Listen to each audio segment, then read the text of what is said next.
Shock supporter along with Lee Smith and Trevor Quickshot Henry to break down that win from Team Coast. And well, there's a lot to break down because honestly, we didn't see a lot of Team Coast at the beginning of the game. A lot of pressure coming down from the side of LoLPro. Oh yes, I do have to give some props to Heaventime. I think his Lee Sin ganks was fantastic. He picked up that early sidestone, which Deficio pointed out he's done in the Challenger Series previously.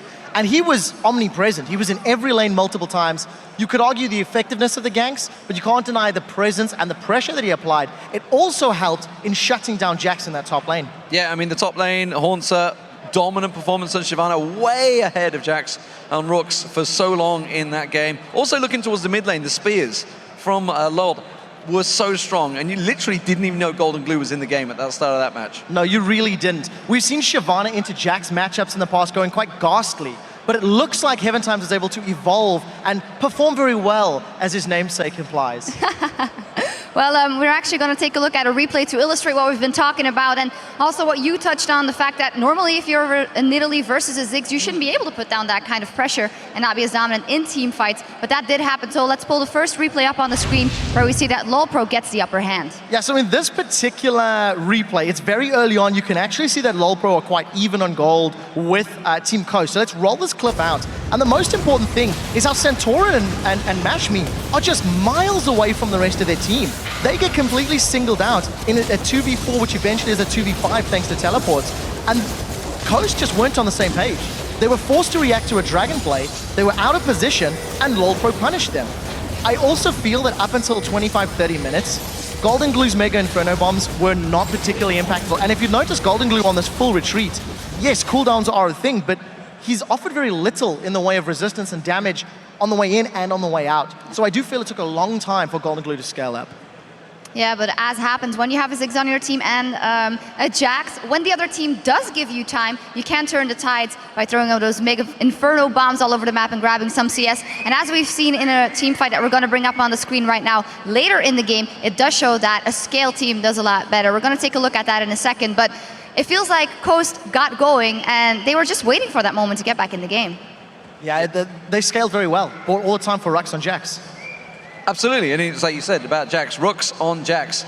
He had a few misplays, let's face it. He went in 1v5 for some god-awful reason. I don't know what he was thinking now. The rest of his team may be thinking the same thing. He actually got out alive, by the way, in that one. It was only the support that died. But honestly, overall, it's always the classic. You can't let a Jax go late game. He will become a problem. And he was getting on towards the AD carry Hoodstomp every single time. Yeah, I also feel like LoLPro, their composition, as Deficio pointed out in Picks and Bans, was somewhat confusing. Lee Sin and Shyvana wanted to jump in, that's fine. Nidalee wants to throw spears from the back. Morgana's good for peel, but you have this like sort of 2-1-2 line where you've got two people that can go forward, two people that go sit in the back line.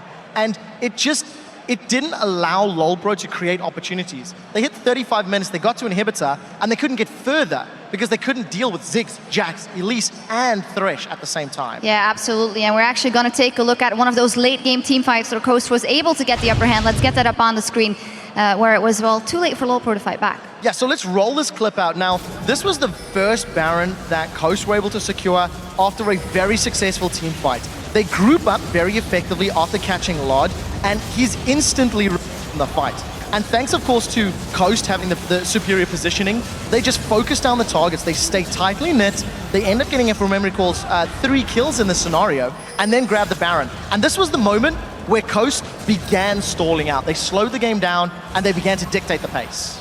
Yeah, and it's just fantastic played. You know, Santorin as well didn't even die in a 65-minute game or something like that. Crazy stats. However, he also didn't have much of an impact on the start of the game, so that's definitely something he needs to step up. And it's something we saw when he played for Coast back in Europe.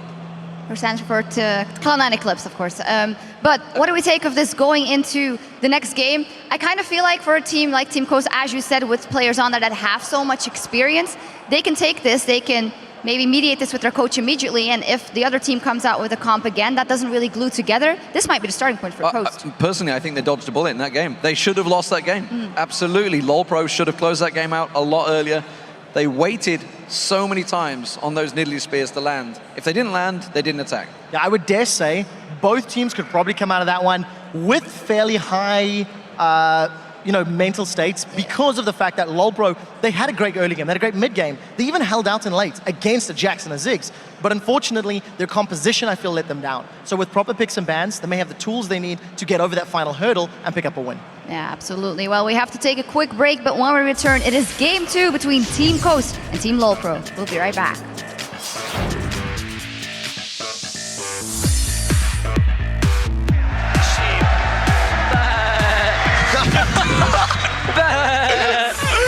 Let's go. Focus on the game. Let's do this. Focus. Trying to get in there, they do get heaven time. Low gonna fall as well. Meanwhile, Lod's gonna get locked up there by the cocoon. Have they got the damage to finish off? Yes, they do. I'm going great. Nice. Who's down? Ship. I'm dead. You guys might be able to get him. Nice. Let's go! Go! Mash going low. He will Valkyrie away from the side, but look at the savage outtakes. Heaven time goes down. Low gonna get locked up. They should finish off. Haunts now may even go down as well. They don't